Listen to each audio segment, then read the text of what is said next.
તો મિત્રો આજે આપણે રક્ષાબંધન નિબંધ જોવાના છીએ તો ચાલો આપણો વિડિયો ચાલુ કરીએ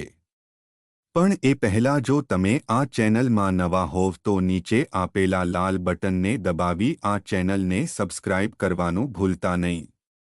તો ચાલો આ વિડિયો ચાલુ કરીએ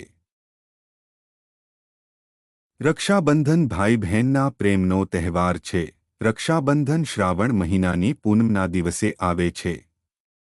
આ દિવસે ભાઈ અને બહેન વહેલી સવારે નાહી ધોઈ સુંદર વસ્ત્રો પહેરે છે બહેન પોતાના ભાઈના કપાળમાં કંકુનો ચાંદલો કરે છે અને ચોખા ચોંટાડે છે ત્યાર પછી તે ભાઈના જમણા હાથે સુંદર રાખડી બાંધે છે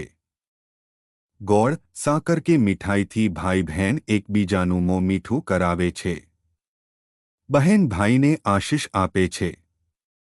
ભાઈ બહેનને ભેટ આપે છે રક્ષાબંધનને વીરપસલી પણ કહે છે પ્રાચીન કાળમાં દેવો અને દાનવો વચ્ચે યુદ્ધ થયું હતું યુદ્ધમાં દેવોનો વિજય થાય એટલા માટે ઇન્દ્રાણીએ પોતાના પતિ ઇન્દ્રના હાથે રાખડી બાંધી હતી મેવાડની રાણી કર્માવતીએ હુમાયુને રાખડી મોકલી હતી અને તેને ધર્મનો ભાઈ માન્યો હતો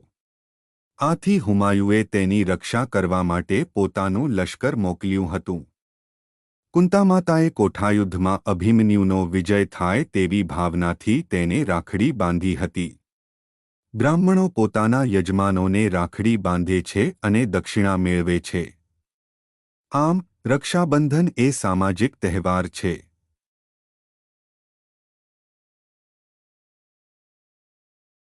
રક્ષાબંધનને દિવસે બ્રાહ્મણો જનોઈ બદલે છે કેટલીક બહેનો જેલના કેદીઓને રાખડી બાંધવા જાય છે માછીમારો અને સાગરખેડુ લોકો નાળિયેર વધેરી દરિયાની પૂજા કરે છે